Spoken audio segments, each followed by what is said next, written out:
Hi there, here is the second episode of making this car perfect. The 968. Maybe this could save the day for socialism. I have a complete mess here. There is no seat, but there is a lot of everything on its place. Something is useful, something not. Yeah, I have a lot of water here. Anyway, the dashboard is almost ready to be installed. Almost. I've cut it in the right size and it almost fits. The only thing is left to do is to finish some corners and borders. And I was working with the steering wheel so we can see this beautiful thing here. I've changed steering column completely. This one is from Audi. That's how I have done it. It's pretty simple. Here I made a big clamp, which holds this column in the original place with two bolts. Not even a Maybach has this.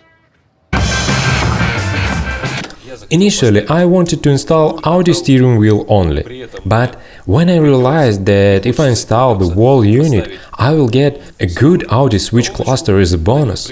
It should fit perfectly, so I need to combine the original steering shaft with this one, and I will get the same length if I weld them together. It has 20 mm inner diameter, and this has 20 mm outer diameter. They match perfectly. It should work very well. Furthermore, I need to tinker with the mounting because originally it has different mounting plates in the Audi's body. It has some plate and column was attached there with two bolts vertically. In this car, two bolts from the side. I'm gonna make some adapter to secure it. I like ignition lock here. It works so much better. It also has 5 pins like the original one, so I won't have any issues with adapting it. It seems to me this column looks more elegant and much more simple. I believe it should work. So many Audi parts are gonna be here, I like it. Here I made this adapter. Now I'm gonna cut and fit all these parts at the place. This is the kind of clamp that is made by welding pieces together, which will hold the steering column. But original mounting seems to me too flimsy. It moves when the wind is blowing. I'm not sure if you can see it, but it's a real bummer. I'm not upset about that. Thousands of people were riding before me and nothing happened. But someday I will definitely reinforce this place with some stiffeners, which will give me more rigidity and confidence. There is such an interesting steering shaft system. It is pulled by a spring when steering wheel is bolted. I don't know why this is done, but looks interesting. Interestingly, the Zappo was rear-engined, so it was exactly the same as a Porsche 911. Except for one thing. Now my steering wheel spins so smoothly, even though it isn't completely tightened. Great, it has nice texture. Hands find their place on it pretty quickly, and they are happy to hold such a beautiful wheel. Just perfect, I like it. Furthermore, I adjusted ignition lock angle a little. It found its place on the right side, instead of the left side like it was originally before. Besides, I'm so used to it on our Civic. Hey, I already can try on this switch cluster. Actually, I started all this because of these beautiful switches. It fits here so well, tightly but well, and it switches pleasantly. This cluster has panic switch here, but I would like to leave the original button because it has such a complicated wiring. I don't even want to deal with it. So yeah, I'm gonna leave it here, maybe. And this black box, I believe, is hazard unit, so it controls turn signals and connected to that button. It's the first time I see such a big turn signal relay. There are only a few signal bulbs, but there are so many wires. I still can't get used to it after motorcycles. So if I put the wheel on its place, it looks like something beautiful. It's interesting how the horn works here. There are such brass rings and two brushes on the wheel. Cool system, but unfortunately one brush is lost.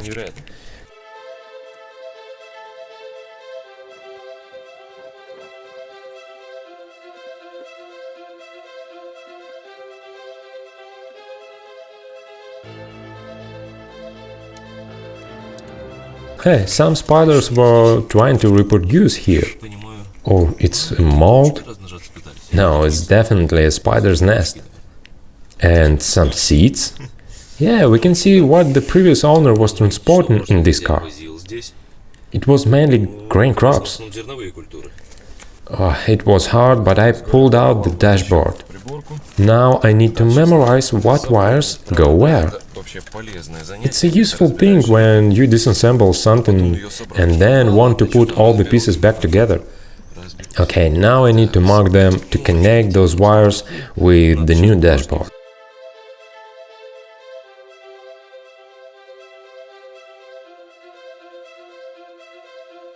So I have cut the dashboard in rough, approximately mark it up with the chalk, but steering shaft is not at the center now.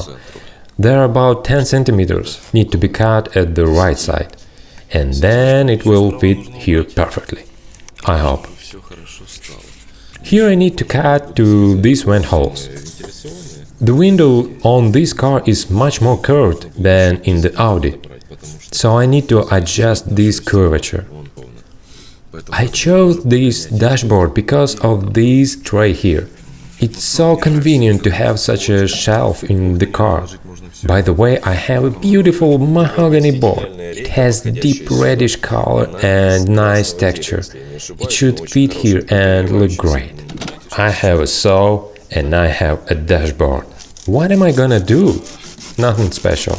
I'm just cutting all the unnecessary parts. No fancy tools, just an old garden saw and some precision. But seriously, all the main work has been already done. I decided to cut this lower panel because it interferes with the legs, since this car interior is much smaller.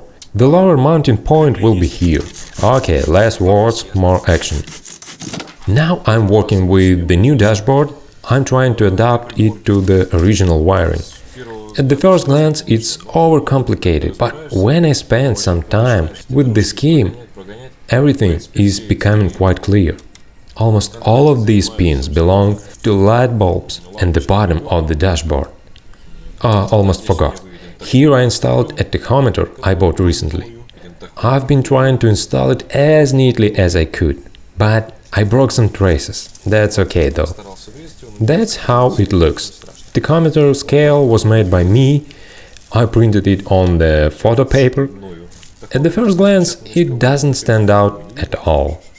I decided to leave this economy gauge here. Maybe I will broad vacuum line here. It will allow me to monitor air pressure in the intake. Pretty useful information, so why not? I set all the 9s here, and after a few meters it should reset to zeros. But I realized that gear ratio won't be the same as it gives Audi's gearbox. If so, then I need to come up with some small gear reducer, I don't know so far.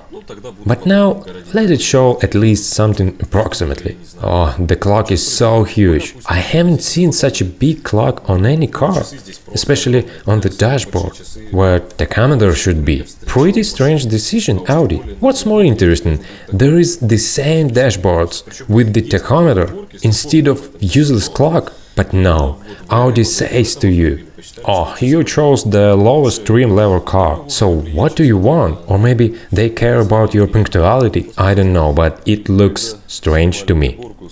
By the way, when I was removing the dashboard, I broke this stencil with the icons, so I had to fix it, and I changed their order. I printed the battery icon on the ordinary office paper, because there was no such icon here. This is gonna be the oil pressure indicator. I would like to know as quickly as possible if there's anything happening with the oil system. This blue one should be open hood or doors indicator, and this is a homemade turn signal. What do you suppose the 968B2 was? It was an estate version. No, that was for people who had the use of only one foot. Ah.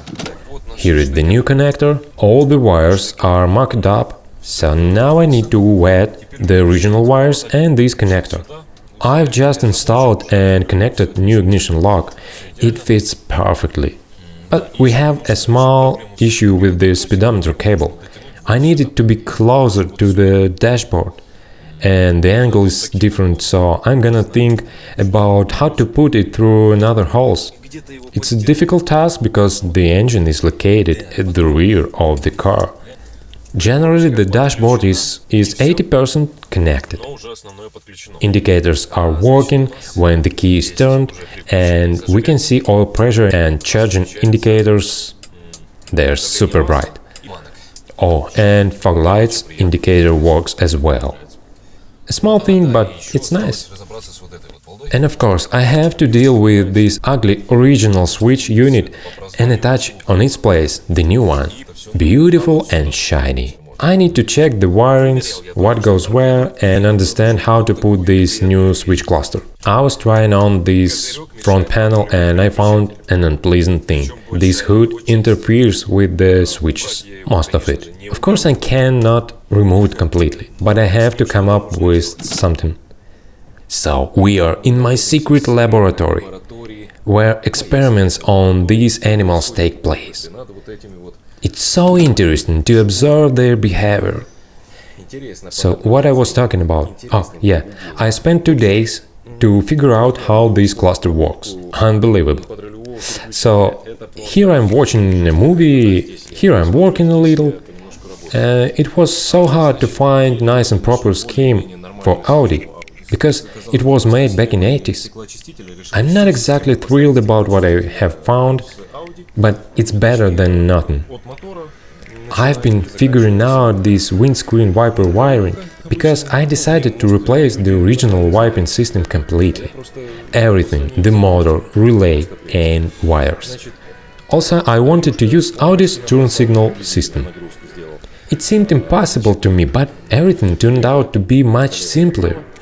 I approximately put all this together on the table and it works.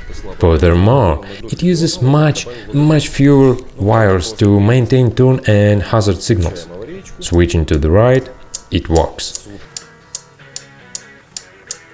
Switching to the left, it makes some noise, but because there are not enough bulbs right now, but it's okay. I will cut out the original, overcomplicated system and throw away it without any regrets. Okay, I have solved the issue with the interference between switches and this hood. Now these levers no longer get in each other's way. Considering the panel isn't secured here, it's just floating in the air, so it should go further. I have just cut them here, bent it a little and welded at different angle.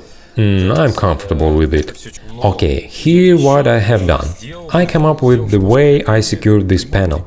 It's fairly simple, by using original mounting holes. I made such a plate with the welded M6 bolt inside, and this plate is hanging here with glue and additional screws. So I created reinforced mounting point, which is gonna hold this panel pretty well. Also, I'm gonna put some rubber washers on these studs to minimize the noise from the panel. I managed to place everything compactly. It cost me a little time and effort, so it proves again that Zaporoszets isn't an Audi. I mean, Zaporoszets is much smaller than Audi. Oh, I had this button with an infinite number of wires. I don't know why this thing is so annoying me, but I'm gonna throw it away. Because I don't need it anymore. There is so much free space for some really useful electrical components, like alarm system. Oh yeah, I have a good one. It's a freebie from my friend. And I'm gonna get to work with the second mounting point. It should be around here. Oh, I have cut this decorative piece and I'm gonna attach it here. And here I will add some mahogany wood piece. Hey, where is the focus? Okay, so what do they say? Oh, subscribe, hit the like button. So, bye. 968B. Twin carb. Nope, for people who didn't have the use of either foot.